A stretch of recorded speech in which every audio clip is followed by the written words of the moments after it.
কদিন আগেও ছিল মাথা ভরা চুল, অথচ এখন নেই। তার উপর চালানো হয়েছে শারীরিক নানা নির্যাতন।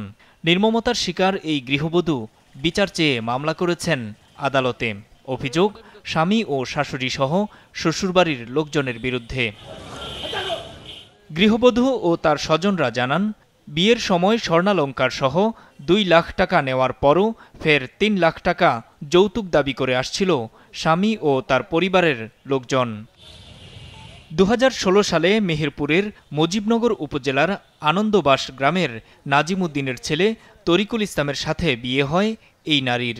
গত জানুয়ারি থেকে ব্যবসার জন্য ৩ লাখ টাকা যৌতুক দাবি করে আসছিল তরিকুল। যশোর নারী ও শিশু নির্যাতন দমন ট্রাইব্যুনালে মঙ্গলবার করা মামলার অভিযোগে বলা হয়, গৃহবধূ ওই টাকা এনে দিতে রাজি না হওয়ায় স্বামী তরিকুল, তার বড় ভাই তৌহিদুল ইসলাম ও মা হাফিজা খাতুন তার উপর প্রায়ই নির্যাতন চালাতো। আমাকে বলে, তুই যৌতুকের টাকা দিবি না, আবার তুই সংসার করতে চাস, এখানেই তোকে মেরে ফেলবো, এখানেই তোকে শেষ করে ফেলবো। নির্যাতন ও যৌতুক দাবির ঘটনায় গত ১৬ জুলাই যশোরে তরিকুলের শ্বশুর বাড়িতে সালিশে বসে দুই পরিবার।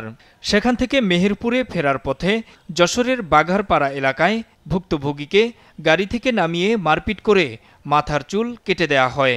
মামলায় স্বামী তরিকুল, তার বড় ভাই তৌহিদুল এবং শাশুড়ি হাফিজাকে আসামি করা হয়েছে। যাওয়ার পরে দেখি মারামারি হচ্ছে ওখানে। মারামারি হওয়ার পরে আমি অতটা খেয়াল করি করতেছি না, তারপরে চিৎকার মারার জন্য আমি গেছি ওখানে। যাই দেখি এর মারধর করতেছে, করার পরে আমি চিৎকার মারতেছি, মারলে ইয়াসিন নাম করে একটা ছেলে রাস্তা দিয়ে যাচ্ছে, তারপরে লিলি, তারপরে আর একজন আর কি, এই 4 জনে আমরা এর সহযোগিতা করে হাসপাতালে নিয়ে আসি। বিষয়টি নিয়ে থানায় মামলা করতে গেলেও মামলা গ্রহণ করেননি। পরবর্তীতে আমাদের জানেন যে ব্লাস্ট একটি আইন সহায়তা সংস্থা, বেসরকারি আইন সহায়তা সংস্থা, তারা সে সাহায্য সিক করলে আমরা তাকে সাহায্য করি এবং আমরা বিজ্ঞ আদালতে নারী ও শিশু নির্যাতন দমন আইনের 11 খ এবং 11 গ ধারায় মামলা করি।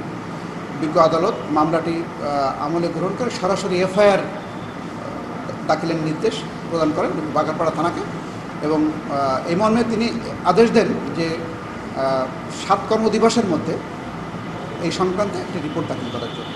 তবে মামলা না নেওয়ার বিষয়টি অস্বীকার করেছেন বাঘারপাড়া থানার ভারপ্রাপ্ত কর্মকর্তা। তিনি জানিয়েছেন, আদালতের নির্দেশনা পেলে ব্যবস্থা নেওয়া হবে। যশোরে আদালতে নাকি মামলা করছে, হ্যাঁ, কালকে আদালত থেকে আমাদের এখানে আসি নাই, হয়তো অর্ডার দিলে আদালতে ব্যবস্থা নিতে বললে আমি আইনগত ব্যবস্থা নিব, আমি এখনো পাই নাই। আর গত 16 তারিখে যে ঘটনাটা, আমি কালকে একটু খোঁজ নিয়েছি, এলাকা আরেক সাংবাদিক ফোন দেওয়ার পর আমি খোঁজ নিয়েছি, এই মেয়েটা আমাদের কাছে আসি নাই থানাতে, এখানে তো ঘটনাই না, বুঝছেন। পরে যেটা শুনলাম, এটা ঘটনা মেয়ের শ্বশুর বাড়ি ঘটনা ঘটছে, পরে বাবার বাড়ি এখানে, তাই এখানে দেখায় নাকি আদালতে মামলা করছে। আমি মামলাটা আগে হাতে পাই, তারপরে বলতে পারবো। মাছরাঙা নিউজ ডেস্ক।